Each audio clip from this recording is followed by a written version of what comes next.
fascinating life of Leonardo da Vinci. Welcome to today's episode, the genius of all time, Leonardo da Vinci.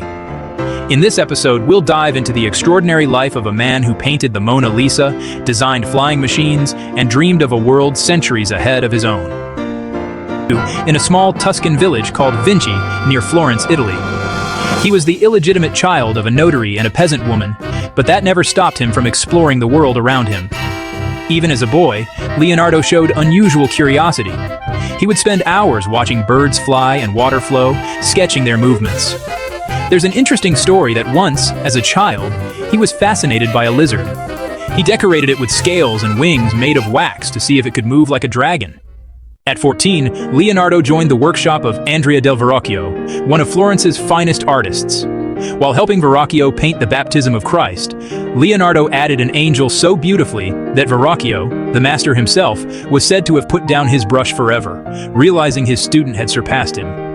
That was the moment Leonardo's artistic brilliance became undeniable. Leonardo's paintings were more than art, they were mysteries.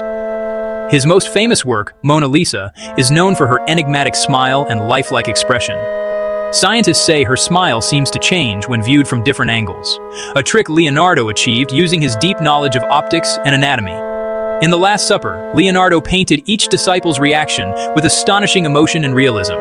Interestingly, he painted it on a dry wall instead of wet plaster, an experimental method that sadly caused it to fade over time, yet it still remains one of the world's most admired masterpieces. Apart from painting, Leonardo had a boundless imagination. He sketched ideas for flying machines, submarines, tanks, and even robots long before they were ever built. There's a famous event where he tested his flying machine designs secretly. Though they never truly worked, they inspired future generations of engineers. His notebooks, filled with mirror writing, contain over 13,000 pages of sketches and scientific observations. He even dissected human bodies, which was illegal at the time, just to understand anatomy better and make his art more realistic. In his later years, Leonardo was invited by the King of France, Francis I, to live in a beautiful mansion near the royal palace. It's said the king admired him so much that he called Leonardo the greatest man who ever lived.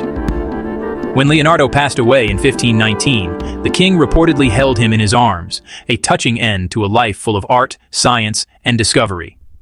Today, Leonardo da Vinci is remembered not only as a painter, but as a symbol of human creativity and curiosity. His life reminds us that learning never exhausts the mind.